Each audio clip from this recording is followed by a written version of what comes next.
Hi, I am Dr. Subramanian, Faculty and Area Chair Economics at IILM University.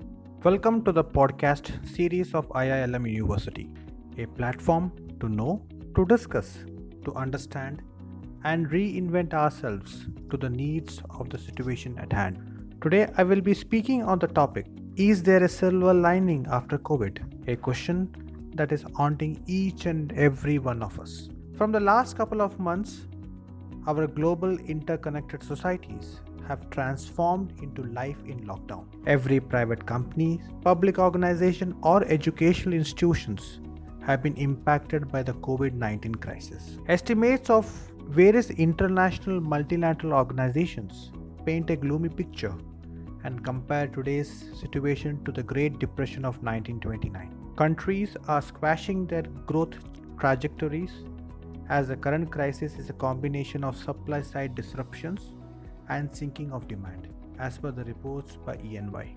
This coronavirus led recession is rapidly changing the climate, and it is no doubt altering the business as usual scenario. I'm sure each one of you will be reading these kind of news and updates on a daily basis. Even the education sector is currently affected by the crisis. Universities have been closed or are delivering all education online.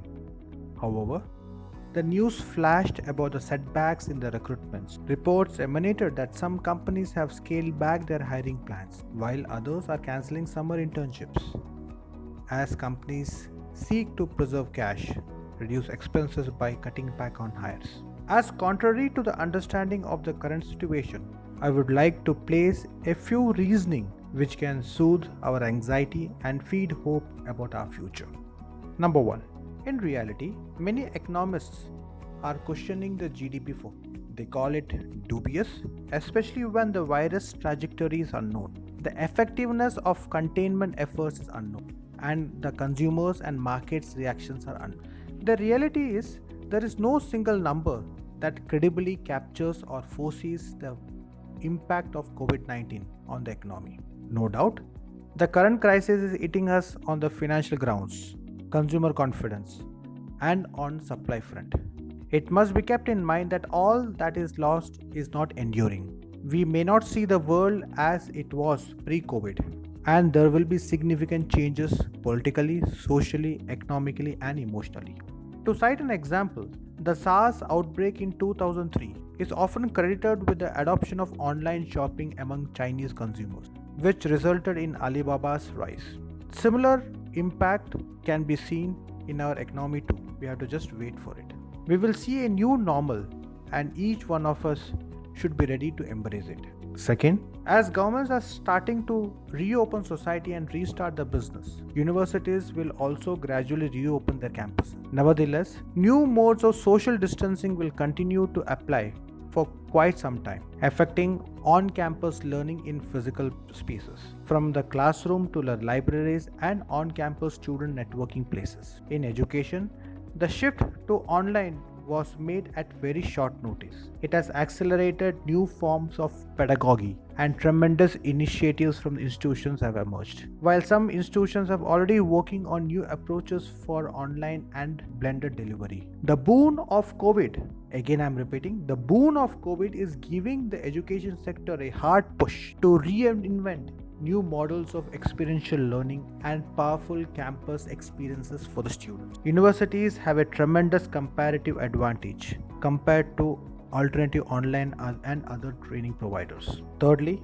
on the technology front and the future of work, the world is now embracing technological advancements like artificial intelligence, machine learning, cloud computing, so on and so forth. These technologies have disrupted the market, and COVID has given them yet another push to penetrate. It has enabled working from remote very efficiently. I may not agree that all the businesses have taken a south turn. In fact, recently we witnessed the largest merger of Jio and Facebook, Hull and GSK Consumer Health, which gives us an indication that embracing technology is the new order of the day, and the future will be dependent on how technology literate we are. In fact, many major recruiters and technology giants including Google, Amazon, BCG, Deloitte, and others have in fact not reported any hiring impact so far. Even in the internship category, I can proudly say that IILM University bagged about 180 plus internship offers for its MBA students in the last 1 month. These facts are enough to state the obvious of the silver lining. So don't worry. In the pre-crisis, there was already a growing demand for the labor market at the global level for more flexible and blended form of lifelong learning beyond the initial education to address the need to upskill and reskill workers for a digital economy. Taking cognizance to the order, it is advisable that pursuing higher education, especially MBA, in the current times for upskilling and reskilling will give enough edge to stand the test of times. So don't panic. Even in the Great Recession, the vast majority of people found jobs. You have to be resilient and patient with yourself and consider all opportunities that may come to your way. COVID-19 has changed the world like nothing before. Already, we in India have changed the way we operate, work and think. However, we have to settle down to the new routines. According to Sanjeev Mehta, Chairman and MD, Hindustan Liver, not only are jobs being transformed, but also the way we work. We have to be more interdependent, more collaborative, more agile and more flexible. Thank you.